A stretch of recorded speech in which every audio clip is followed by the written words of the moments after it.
Telangana assembly సమావేశాల్లో CM Revanth Reddy మాట్లాడుతున్నారు. Live లో చూద్దాం.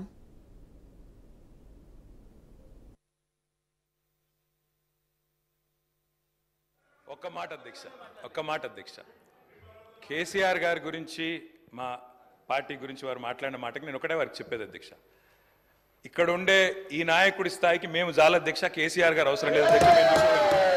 ఆయన వచ్చినా రాకున్నా తప్పకుండా సమాధానం చెప్పే సత్తా మాకుంది. మీ సత్తా తెలుసు, మీరు ఇక్కడ ఉండి అక్కడ పోయిన వాళ్ళే, మీ సత్తా తెలుసు. కేసీఆర్ గారు అవసరం లేదు మీకు, మేము సరిపోతాం, మాకు సమాధానం చెప్పండి చాలు మీరు. అధ్యక్ష వారు అన్నారు అధ్యక్ష తీర్మానం అని. అసలు తీర్మానం ఎక్కడుంది అధ్యక్ష? మాకైతే కాపీ రాలే. ముఖ్యమంత్రి గారు అంటున్నారు తీర్మానం ప్రవేశపెట్టిన. తీర్మానం ఏది అధ్యక్ష? అసలు మీరు ప్రవేశపెట్టిన తీర్మానం ఏది శ్రీధర్ బాబు గారు? మీరు legislative affairs minister, where is the resolution? Resolution లేకుండా చర్చ ఏంది అధ్యక్ష? అసలు ఈ షార్ట్ డిస్కషనా రెజల్యూషనా ఏం పెడుతున్నారో కూడా తెలియకుండా హౌస్ నడుపుతున్నారు. ఇప్పుడు గౌరవ ముఖ్యమంత్రి గారు స్టేట్మెంట్ చేశారు. స్టేట్మెంట్ చేసి మీ అభిప్రాయాలను తీసుకొని చాలా డెమోక్రటిక్గా పోతా ఉన్న సందర్భం, మీరు డెమోక్రసీ వద్దు డెమోక్రటిక్ పోవద్దు అంటే మేము స్పెసిఫిక్గా తీర్మానం చేస్తాం. దాని పరంగానే దాంట్లోనే మీరు ఆ అంశాల విషయంలోనే మేము డెమోక్రటిక్గా ఒక స్టేట్మెంట్ చేశాం. స్టేట్మెంట్ తర్వాత మీ అభిప్రాయాలను తీసుకొని ఈరోజు మేము ఒకటి ఆలోచన చేయాలా. దాంట్లో ఏముంది సార్ అధ్యక్ష? ఈరోజు గవర్నమెంట్ బిజినెస్లో ఏముంది? మేము స్టేట్మెంట్ చేసి మీ అందరి అభిప్రాయాలను తీసుకొని తీర్మానాన్ని ప్రవేశపెడతాం. మీ అభిప్రాయాలను కూడా దాంట్లో పరిగణనలోకి తీసుకొని చేద్దామని ఆలోచన చేస్తే వద్దు అంటే ఇప్పుడే పెడతాం. 5 నిమిషాలు బ్రేక్ ఇవ్వండి అధ్యక్ష. ఇప్పుడే తీర్మానం పెడతాం, అదే తీర్మానం ప్రకారం పోదాం. యూనిలాటరల్గా మీరు అనేక సందర్భాల్లో తెలంగాణ రాష్ట్ర ప్రభుత్వం ఆ రోజు తీర్మానం పెట్టాం, యూనిలాటరల్గా పోకుండా డెమోక్రాటిక్ స్పిరిట్లో మీ అభిప్రాయాలను తీసుకొని పోదాం అంటే వద్దంటే ఎట్లా? వదిలేద్దాం. 5 నిమిషాలు బ్రేక్ ఇవ్వండి సార్ అధ్యక్ష, మేము రెజల్యూషన్ పోయి చేస్తాం. పల్లా రాజేశ్వర రెడ్డి కూర్చోండి. కేటీ రామారావు గారు. అధ్యక్ష మేము 10 ఏళ్ళు అక్కడ కూర్చున్నాం అధ్యక్ష, 10 ఏళ్ళు ప్రభుత్వాన్ని నడిపాం. ఒక స్టేట్మెంట్ కానీ ఒక రెజల్యూషన్ కానీ ప్రవేశపెట్టినప్పుడు ముందుగా సాంప్రదాయం ఏంటంటే అధ్యక్ష, అసలు ప్రభుత్వం ఏం చెప్పదలుచుకున్నది, ఏ అంశం మీద చర్చ చేయదలుచుకున్నది, ముందు దాని ప్రతులు అందరికీ పంచాలి. అధ్యక్ష కొద్దిగా హౌస్ని ఆర్డర్లు పెట్టండి అధ్యక్ష. నేను మీ మంచి కోసమే చెప్తున్నా, ప్రభుత్వం ఎట్లా నడపాలో చెప్తున్నాను. నేనేమంటున్నా అంటే అధ్యక్ష, వారు ముఖ్యమంత్రి గారు వారు గతంలో మంత్రిగా పనిచేయలేదు, వారికి సభా వ్యవహారాల అనుభవం లేకపోవచ్చు. శాసనసభ వ్యవహారాల మంత్రి గారు సీనియరు, గతంలో కూడా లెజిస్లేటివ్ అఫైర్స్ నిర్వహించారు. నేను మీతో కోరేది ఒకటే, ఈరోజు వదిలేయండి సరే, ఈరోజు వదిలేయండి, చర్చలో పాల్గొంటాం, బ్రహ్మాండంగా చెప్తాం.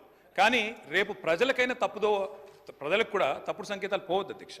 మేము చెప్పేది ఏమంటే ఇట్లాంటి ముఖ్యమైన అంశంలో నేను సిన్సియర్గా చెప్తా ఉన్నా, రేవంత్ రెడ్డి గారు సిన్సియర్గా చెప్తా ఉన్నా, శ్రీధర్ బాబు గారు, మా పార్టీ తరఫున మీరు ఈరోజు ఏదైతే ఇప్పుడు ఓపెనింగ్ స్టేట్మెంట్ మీరు ఇచ్చారో, మీరు లిఖితపూర్వకంగా ఇవ్వలేదు, వర్బల్గా ఇచ్చారు, we welcome it. 100% we stand by you, we support you. ఈ విషయంలో అనుమానం లేదు అధ్యక్ష.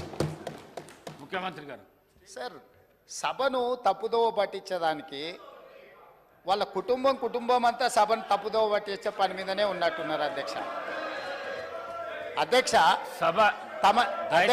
దయచేసి తమరి అనుమతితో దయచేసి ప్లీజ్ సభానాయకులు మాట్లాడేటప్పుడు మీరు రన్నింగ్ కామెంటరీ ఆపేసండి దయచేసి. ప్లీజ్ అధ్యక్ష, మీరు ఇక్కడి నుంచి వస్తే అక్కడి నుంచి వస్తున్నది.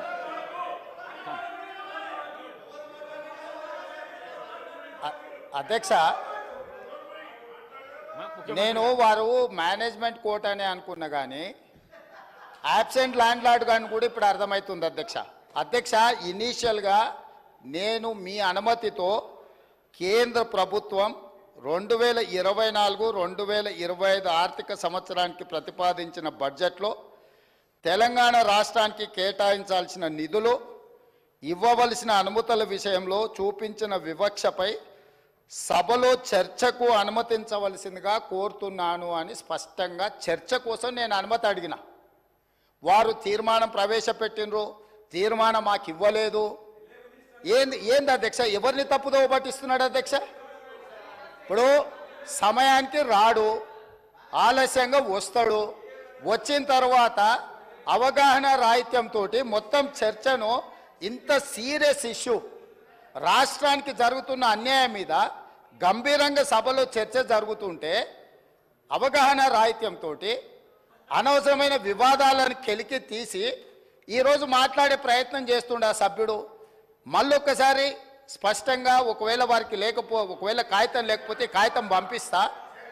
నేను మొదట చర్చ చేయండి అని చెప్తున్నాం. మీ అభిప్రాయాలు తీసుకోవడానికే చర్చ పెట్టినాం.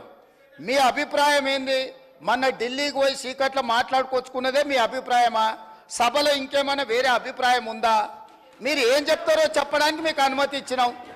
అది చెప్పకుండా వివాదాలు చేసి ఏదో ఒకటి మాట్లాడితే మీరు సభలో నుంచి బయటికి పంపిస్తే అబ్బా బతుకురా జీవుడా అని తప్పించుకొని పారిపోదామని ఇట్లాంటి ప్రయత్నాలు చేస్తున్నారు అధ్యక్ష. కానీ బయటికి పంపొద్దు అధ్యక్ష. నించోబెట్టుండ్రి, వాళ్ళ అభిప్రాయం కనుక్కోండి. వాళ్ళు స్పష్టంగా చెప్పాల్సిందే. తెలంగాణ ప్రజల ముందల వాళ్ళని నించోబెట్టుండే అధ్యక్ష.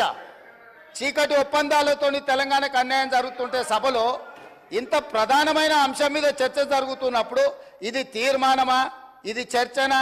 స్పష్టంగా చర్చ అని నేను చెప్పిన అధ్యక్ష. కావాలంటే మీరు రికార్డులు తిరిగేసుకోండి, చర్చలో పాల్గొనండి.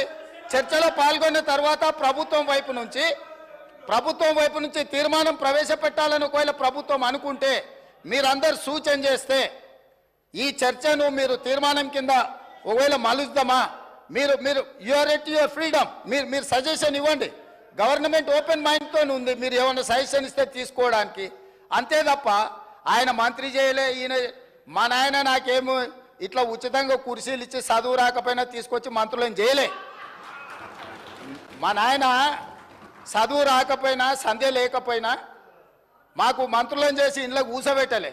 మేము కష్టపడి కింద నుంచి జిల్లా పరిషత్లో పనిచేసినాం, శాసన మండలిలో పనిచేసినాం, శాసనసభ్యుడిగా పనిచేసినాం, పార్లమెంటు సభ్యుడిగా పనిచేసినాం, ఈరోజు ముఖ్యమంత్రిగా పనిచేస్తున్నాం అధ్యక్ష. ఇదంతా స్వయం కృషితోని కష్టపడి తెలుసుకొని అవగాహన కల్పించుకొని సభలకు వచ్చినాం అధ్యక్ష. అయ్య పేరు తాత పేరు చెప్పుకొని ఇందులోకి రాలేదు. కాబట్టి దయచేసి వివాదాల వైపు చర్చ వద్దు. మీరు ఈ చర్చలో పాల్గొనండి. ఈ చర్చలో పాల్గొని మీ అభిప్రాయం చెప్పండి.